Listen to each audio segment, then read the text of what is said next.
Hi und ich begrüße euch zur Lesung, allerdings auf Englisch, von Bram Stoker Dracula. Ich lese euch dieses Buch vor, mitunter als erstes Projekt hier in diesem Kanal, weil wir uns mit großen Schritten Halloween nähern und ich finde, das ist ein sehr passendes Buch von der Thematik her, ähm, dass uns, dass ich euch jeden Tag ein Stück des Buches zur Verfügung stelle und ja, ihr bis Halloween sozusagen das ganze Buch gehört haben könnt, indem ihr meinen Videos folgt. Ähm, ja, was ihr braucht, um es zu verstehen, ist natürlich eine gewisse Englischkenntnis. Ich würde hierbei darauf tippen, dass die 8. Klasse auf Leistungskursniveau mit einer Note von 3 Schrägstrich 2 durchaus ausreichend sein sollte.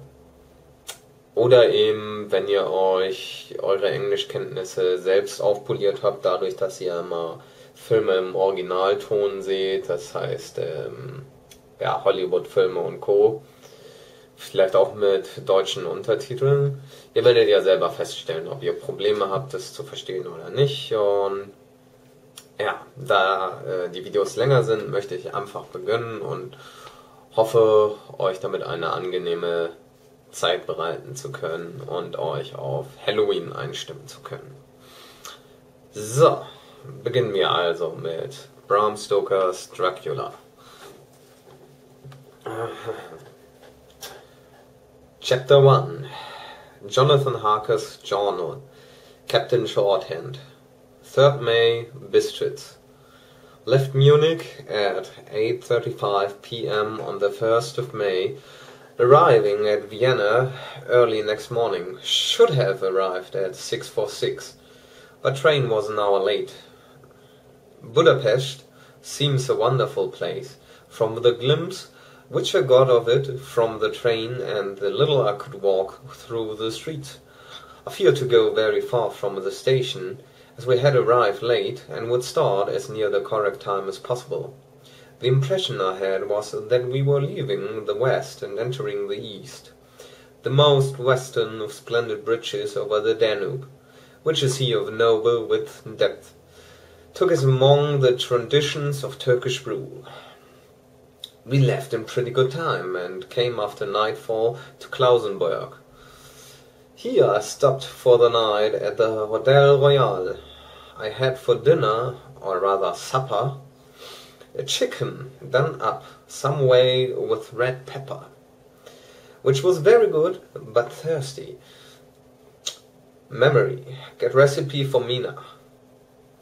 I asked the waiter, and he said it was called paprika Händel, and that, as it was a national dish, I should be able to get it anywhere along the Carpathians. I found my smattering of German very useful here. Indeed, I don't know how I should be able to get on without it. Having some time at my disposal when in London, I had visited the British Museum and made search among the books and maps of the library regarding Transylvania. It had struck me that some foreknowledge of the country could hardly fail to have some importance in dealing with a noble of that country. I find that the district named is in the extreme east of the country, just on the borders of 3 states, Transylvania, Moldavia, and Bukovina, in the midst of the Carpathian Mountains, one of the wildest and least unknown portions of Europe. I was not able to light on any map or work giving the exact locality of the castle Dracula, as there are no maps of this country as yet to compare with our own ordnance survey maps. But I found that Bistritz, the post town named by Count Dracula, is a fairly well-known place.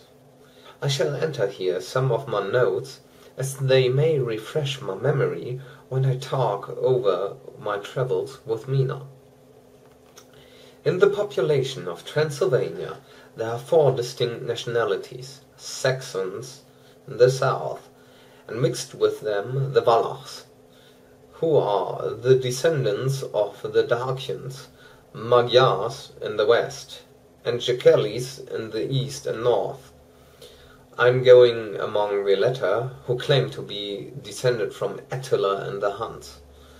This may be so, for when the Magyars conquered the country in the 11th century, they found the Huns settled in it.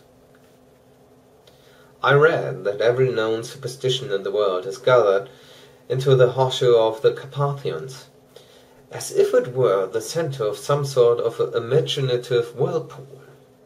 If so, my stay may be very interesting. Mary, I must ask the Count all about them. I did not sleep well, though my bed was comfortable enough, for I had all sorts of queer dreams.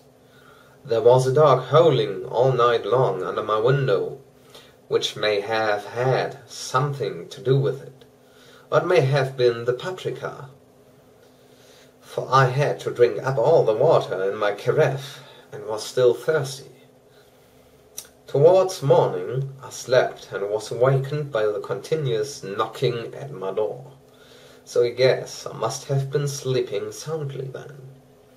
I had for breakfast more paprika, and a sort of porridge of maize flour, which they said was mamaliga, and eggplant stuffed with forcemeat, a very excellent dish, which they call impletata. Memory, get a recipe for this also. I had to hurry breakfast, for the train started a little before 8, or rather it ought to have done so, for after rushing to the station at 7:30, I had to sit in the carriage for more than an hour before we began to move. It seems to me that the further east you go, the more unpunctual are the trains. What ought they to be in China? All day long we seemed to dawdle through a country which was full of beauty of every kind. Sometimes we saw little towns or castles on the top of steep hills, such as we see in old missals. Sometimes we ran by rivers and streams, which seemed from the wide stony margin on each side of them to be subject to great floods. It takes a lot of water, and running strong, to sweep the outside edge of a river clear. At every station there were groups of people, sometimes crowds, and in all sorts of attire. Some of them were just like peasants at home, or those I saw coming through France and Germany, with short jackets and round hats and home-made trousers. But others were very picturesque. The women looked pretty, except when you got near them, but they were all very clumsy about the waist. They had all full white sleeves of some kind or other, and most of them had big belts with a lot of strips of something fluttering from them like the dresses in a ballet, but of course petticoats under them. The strangest figures we saw were the Slovaks, who are more barbarian than the rest, with their big cowboy hats, great baggy dirty white trousers, white linen shirts, and enormous heavy leather belts, nearly a foot wide, all studded over with brass nails. They wore high boots, with their trousers tucked into them, and had long black hair and heavy black moustaches. They are very picturesque, but do not look prepossessing. On the stage they would be set down at once as some old oriental band of brigands. They are, however, I am told, very harmless, and rather wanting in natural self-assertion. It was on the dark side of twilight when we got to Bistritz, which is a very interesting old place, being practically on the frontier, for the Borgo Pass leads from it into Bukovina. It has had a very stormy existence, and it certainly shows marks of it. 50 years ago, a series of great fires took place, which made terrible havoc on 5 separate occasions. At the very beginning of the 17th century, it underwent a siege of 3 weeks and lost 13,000 people. The casualties of war, proper being assisted by famine and disease, Count Dracula had directed me to go to the Golden Krone Hotel, which I found, to my delight, to be thoroughly old-fashioned, for of course I wanted to see all I could of the ways of the country.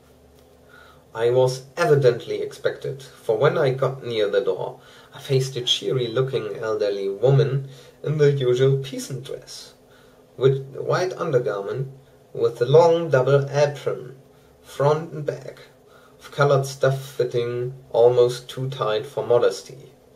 When I came close, she bowed and said, "The Herr Englishman." "Yes," I said, "Jonathan Harker." She smiled, and gave some message to an elderly man in white shirt sleeves, who had followed her to the door. He went, but immediately returned with a letter. "My friend, welcome to the Carpathians. I am anxiously expecting you. Sleep well tonight.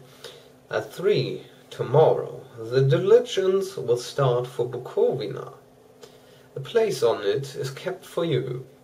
At the Borgo Pass my carriage will await you and will bring you to me. I trust that your journey from London has been a happy one, and that you will enjoy your stay in my beautiful land.